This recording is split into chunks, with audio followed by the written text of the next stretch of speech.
नमस्कार, हम सचिन कुमार आप सभी आदमी को अतुल्य साइंस एंड आर्ट क्लास में स्वागत करते हैं और उम्मीद करते हैं कि आप अपने सपनों को साकार करने के लिए बहुत ही मन लगाकर पढ़ाई कर रहे होंगे। तो आज हम आप लोगों के लिए लेकर के आ गए हैं क्लास 12th का जो हिंदी है ना, क्लास 12th का हिंदी है, उसका जो काव्य खंड है, उस काव्य खंड में चैप्टर नंबर 2 जिसका नाम है पद। जिसका क्या नाम है? पद। इस चैप्टर का लेखक है सूरदास। तो आज हम लोग इस चैप्टर का जो है 20 मोस्ट वीवीआई, कितने 20 मोस्ट वीवीआई जो ऑब्जेक्टिव क्वेश्चन आंसर है, 20 most VVI objective question answer आज हम लोग करने वाले हैं इस वीडियो के माध्यम से। तो चलिए हम स्टार्ट करते हैं। हमारा जो क्वेश्चन है वह क्या कह रहा है हम देखते हैं। ठीक है, आप लोग अच्छा से इस क्लास को देखिए तब तक। ठीक है, चलिए हम लोग आगे बढ़ते हैं। अब देखिए हमारा जो क्वेश्चन है वह सबसे पहला क्वेश्चन क्या कह रहा है, देखिए कि सबसे पहला क्वेश्चन है कि सूर किस मुगल शासक के समकालीन थे। यानी सूर जो था, सूर का मतलब सूरदास जो है किस मुगल शासक, यानी मुगल शासक किस मुगल शासक के समकालीन के थे, किस समय के थे। ऑप्शन नंबर ए में दिया गया है शाहजहां, बी में औरंगजेब और सी में अकबर और डी में बाबर। तो कह रहा चारों में से जो है ना कौन सा ऑप्शन सही होगा। तो हमारा आंसर जो सही होगा ना वो ऑप्शन नंबर जो हो जाएगा वो हो जाएगा सी, यानी अकबर के समकालीन के थे। कौन से समकालीन? अकबर। ठीक है, चलिए आगे बढ़ते हैं और अगला क्वेश्चन हम लोग देखते हैं। क्वेश्चन नंबर 2 यानी 2। देखिए क्वेश्चन नंबर 2 क्या कह रहा है कि अंबुज करधारी, क्या कर रहा है? अंबुज करधारी में कौन सा अलंकार है। क्वेश्चन कर रहा है कि अंबुज करधारी में कौन सा अलंकार है। ऑप्शन ए में है उपमा, बी में है रूपक, सी में है उत्प्रेक्षा और डी में है अन्योतिक। तो सही आंसर जो हो जाएगा ना हमारा, इस 4 ऑप्शन दिया गया है और कह रहा है इसमें से सही आंसर कौन होगा। तो सही आंसर जो हमारा होगा ना वो ऑप्शन नंबर ए यानी उपमा हो जाएगा। यानी सही आंसर क्या होगा? उपमा हो जाएगा। कौन सा अलंकार? जब भी पूछेगा कि अंबुज करधारी में कौन सा अलंकार है तो आप लोग ऑप्शन नंबर ए को टिक कर दीजिएगा, यानी उपमा अलंकार। ठीक है, चलिए आगे बढ़ते हैं और अगला क्वेश्चन को हम देखते हैं। अगला क्वेश्चन देखिए क्या कह रहा है। क्वेश्चन नंबर 3 कह रहा है कि कवल कुसुम फूले में कौन सा अलंकार है। कवल कुसुम फूले में कौन सा अलंकार है। ऑप्शन ए में है उपमा, बी में है अनुप्रास, सी में है रूपक और डी में है यमक। तो सही आंसर कौन सा होगा इसका? तो ऑप्शन नंबर बी हो जाएगा, यानी अनुप्रास अलंकार। कौन सा अलंकार होगा? अनुप्रास। ऑप्शन नंबर बी क्या हो जाएगा? तो सही हो जाएगा। ठीक है, चलिए आगे बढ़ते हैं और इसी के साथ हम लोग अगला क्वेश्चन को देखते हैं। Question number 4। क्वेश्चन नंबर 4 देखिए क्या कह रहा है कि कृष्ण कहां बैठकर भोजन कर रहे थे।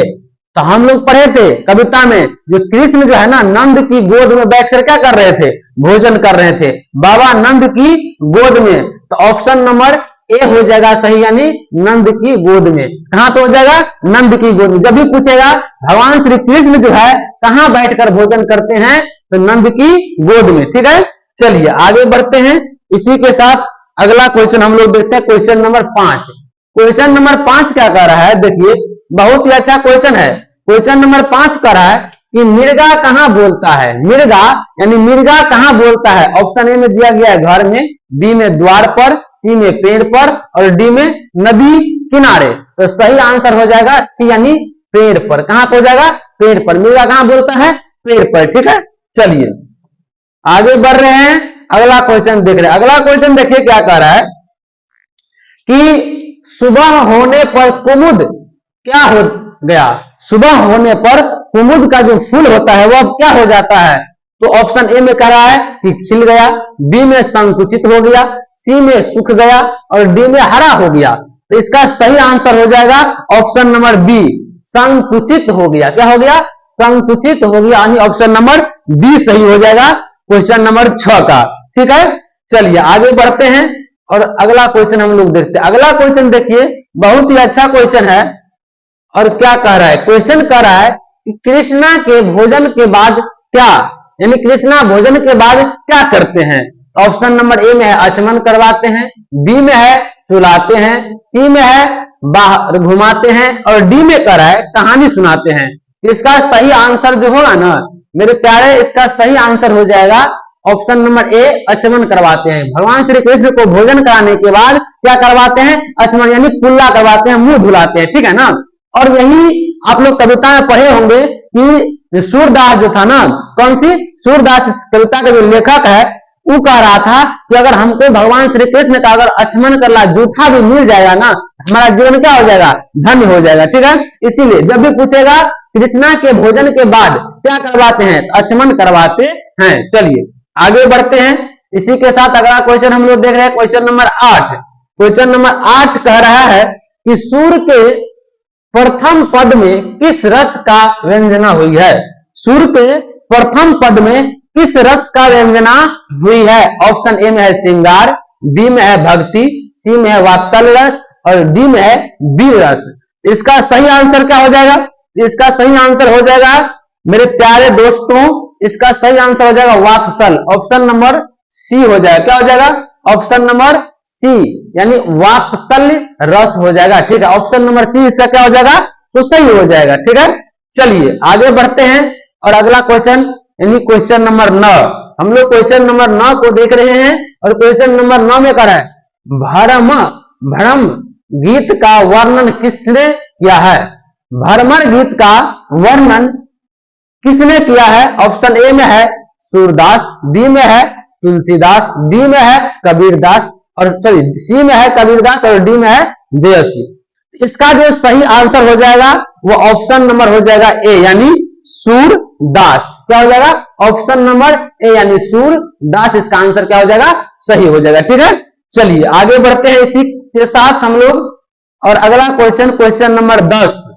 कितना, क्वेश्चन नंबर 10 को हम लोग देख रहे हैं। क्वेश्चन नंबर 10 कर रहा है कि सूरसागर संस्कृत के किस महान ग्रंथ से सर्वाधिक प्रभावित हैं। ऑप्शन नंबर ए में है रामायण, बी में है उपनिषद, सी में है श्रीमद् भागवत और डी में है वेद। इसका जो सही आंसर हो जाएगा मेरे प्यारे, इसका सही आंसर होगा जो है option number C Shrimad Bhagavat. क्या होगा, श्रीमद् भागवत। जब भी पूछेगा कि सूरसागर संस्कृत के किस महान ग्रंथ से सर्वाधिक प्रभावित है, तो आप लोग ऑप्शन नंबर सी को क्या कीजिएगा, तो टिक कीजिएगा श्रीमद् भागवत, ठीक है। आगे बढ़ते हैं और अगला क्वेश्चन को हम लोग देखते हैं। अगला क्वेश्चन देखिए क्या कह रहा है, क्वेश्चन नंबर 11। क्वेश्चन नंबर 11 कह रहा है कि सूर का जन्म कब माना जाता है, यानी सूरदास का जन्म कब माना जाता है। ऑप्शन ए में है 1476, बी में है 1478, सी में है 1468 और डी में है 1578। तो इसका जो सही आंसर हो जाएगा ना वो हो जाएगा बी 1478 में। सूर का यानी सूरदास का जन्म कब माना जाता है, तो 1478 में, ठीक है। चलिए आगे बढ़ते हैं और अगला क्वेश्चन को देखते हैं। अगला क्वेश्चन देखिए कर है कि सूरदास का निधन कब माना जाता है। सूरदास का निधन, पहले वाला क्वेश्चन क्या था, क्वेश्चन नंबर 11, उसमें जन्म पूछ रहा था, इसमें कह रहा है निधन यानी मृत्यु कब हो गया, सूरदास का मृत्यु कब हो गया। इसका जो सही आंसर हो जाएगा ऑप्शन नंबर ए में कह रहा है 1583, बी में 1584, सी में 1585 और डी में 1586। तो इसका जो सही आंसर हो जाएगा वो आंसर नंबर ए हो जाएगा 1583। जब भी पूछेगा कि सूरदास का निधन कब हुआ था, तो 1583 में आप लोग क्या कीजिएगा, टिक कीजिएगा, ठीक है। चलिए आगे बढ़ते हैं और अगला क्वेश्चन को देखते हैं। अगला क्वेश्चन, क्वेश्चन नंबर 13। देखिए क्वेश्चन नंबर 13 का है सूर का जन्म कहां हुआ। सूर का जन्म यानी सूरदास का जन्म कहां हुआ। ऑप्शन ए में दिल्ली के पास सीही में, मथुरा के पास में, आगरा के पास सीहो और पारसोली में, यानी ऑप्शन 4 को दिया गया है। तर इस चारों में से कौन सा स्थान पे जो है सूरदास का जन्म हुआ था। इसका जो सही आंसर हो जाएगा, इसका जो सही आंसर हो जाएगा क्वेश्चन नंबर 13 का वो हो जाएगा ए नंबर यानी दिल्ली के पास सीही में। जब भी पूछेगा कि सूर का जन्म कहां हुआ था, आप लोग कीजिएगा दिल्ली के पास सीही नाम का जो जगह था वहां पे सूरदास का जन्म हुआ था, ठीक है। चलिए आगे बढ़ते हैं। अगला क्वेश्चन नंबर 14। क्वेश्चन नंबर 14 कह रहा है कि आरंभिक काल में सूर कहां रहते थे?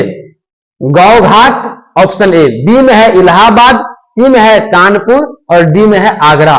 तो सही आंसर जो होगा इसका ऑप्शन नंबर ए, गौ घाट में। यानी आरंभिक काल में जो है सूरदास कहां रहते थे? तो गौ घाट में रहते थे। ऑप्शन नंबर ए इसका सही आंसर होगा। ठीक है, चलिए अगला क्वेश्चन देखिए। और क्वेश्चन नंबर बी कर रहा है, सॉरी क्वेश्चन नंबर 15, हम क्वेश्चन नंबर बी कर दिया, ऑप्शन नंबर होना चाहिए भी ना।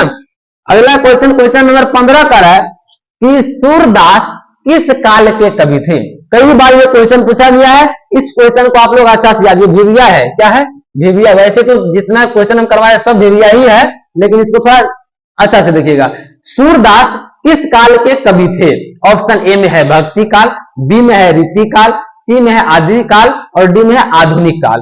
तो इसका जो सही आंसर हो जाएगा ना, वो आंसर हो जाएगा, इसका जो सही आंसर हो जाएगा वो आंसर हो जाएगा ए नंबर, भक्ति काल। जब भी पूछेगा कि सूरदास किस काल के कवि थे, तो आप लोग आराम से ऑप्शन नंबर ए यानी भक्ति काल में क्या कर लीजिएगा, टिक लगा दीजिएगा। ठीक है, चलिए इसी के साथ हम लोग अगला क्वेश्चन को देखते हैं। Question number 16। क्वेश्चन नंबर 16 बहुत ही मजेदार क्वेश्चन है। क्वेश्चन क्या कह रहा है कि सूर्य के आराध्य देव कौन थे?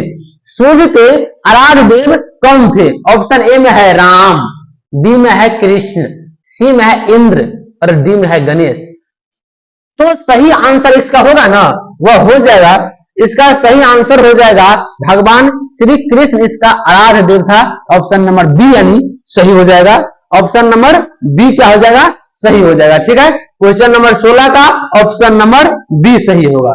चलिए आगे बढ़ते हैं। क्वेश्चन नंबर 17 देखिए। क्वेश्चन नंबर 17 क्या कह रहा है? क्वेश्चन नंबर 17 क्या कह रहा है? देखिए क्वेश्चन नंबर 17 कह रहा है कि सूरदास, क्वेश्चन नंबर 17 देखिए क्या कह रहा है कि सूरदास, 16 आ गया क्वेश्चन ना, क्वेश्चन 16 में क्वेश्चन हमको 17 लेना है। ठीक है, चलिए क्वेश्चन नंबर 17 क्या कह रहा है? देखिए क्वेश्चन नंबर 17 क्या कह रहा है? सूरदास भक्ति काल की किस धारा के कवि हुए? सूरदास भक्ति काल की किस धारा के कवि? ऑप्शन ए में है सगुण राम भक्ति, बी में है सगुण कृष्ण भक्ति, डी में है निर्गुण ज्ञान श्रीय और डी में है, सी में है निर्गुण ज्ञान श्रीय और डी में है निर्गुण प्रेमा श्रीय। तो इसका जो सही आंसर हो जाएगा क्वेश्चन नंबर 17 का, वह हो जाएगा बी। क्वेश्चन नंबर बी इसका हो जाएगा सही, यानी सगुण कृष्ण भक्ति। सगुण कृष्ण भक्ति इसका क्या हो जाएगा, तो सही आंसर हो जाएगा। ठीक है, चलिए आगे बढ़ते हैं। इसी के साथ क्वेश्चन नंबर 18 को हम लोग देखते हैं। देखिए क्वेश्चन नंबर 18 क्या कह रहा है? क्वेश्चन नंबर 18 कह रहा है, देखिए क्वेश्चन नंबर 18 क्या कह रहा है? क्वेश्चन नंबर 18 को हम लोग देखते हैं। ठीक है, क्वेश्चन नंबर देखिए 18 क्या कह रहा है कि सूरदास ने किस भाषा में रचना की है? सूरदास ने किस भाषा में रचना की है? ऑप्शन ए में है ब्रज, बी में है अवधी, सी में है मैथिली और डी में है खड़ी बोली। तो इसका जो सही आंसर हो जाएगा यानी ऑप्शन नंबर ए हो जाएगा इसका सही answer. Option number A Braj भाषा। कौन सी भाषा हो जाएगा? ब्रज भाषा। ठीक है, ऑप्शन नंबर ए क्या हो जाएगा इसका सही हो जाएगा। क्वेश्चन नंबर 18 का ऑप्शन नंबर ए सही होगा। ठीक है, चलिए आगे बढ़ते हैं। इसी के साथ अगला क्वेश्चन हम लोग देखते हैं, क्वेश्चन नंबर 19। क्वेश्चन नंबर 19 क्या कह रहा है? देखिए क्वेश्चन नंबर 19 क्या कह रहा है? क्वेश्चन नंबर 19 कह रहा है, देखिए कि क्वेश्चन नंबर 19 है कि देखिए क्वेश्चन नंबर 19 कह रहा है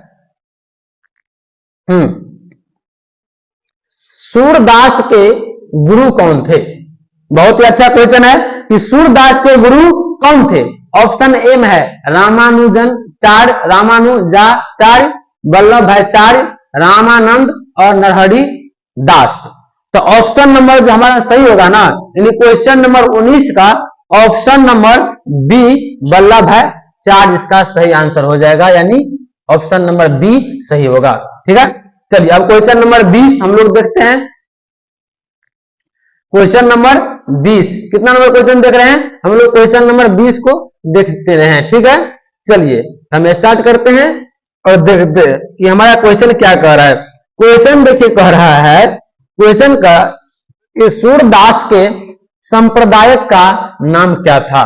सूरदास के संप्रदाय का नाम क्या था? ऑप्शन ए में है पुष्टि संप्रदाय, बी में हरिवंश संप्रदाय, सी में है सखी संप्रदाय, डी में है नाथ संप्रदाय। तो इसका जो सही आंसर हो जाएगा मेरे प्यारे, इसका सही आंसर होगा ना, वो मेरा सही आंसर हो जाएगा ऑप्शन नंबर ए पुष्टि संप्रदाय। ठीक है, कौन हो जाएगा? पुष्टि संप्रदाय। तो हम आज लोग जो इस चैप्टर का यानी काव्य खंड का चैप्टर नंबर 2 जो पद है जिसका लेखक है सूरदास, तो इस चैप्टर का आज हम लोग 20 कितने? तो 20 MVVI most very very important question यानी 20 most very very important question आज हम लोग समाप्त कर लिए। ठीक है, अब देखिए अगला चैप्टर का मोस्ट वेरियस ऑब्जेक्टिव हम लोग अगले वीडियो में ले करके आएंगे।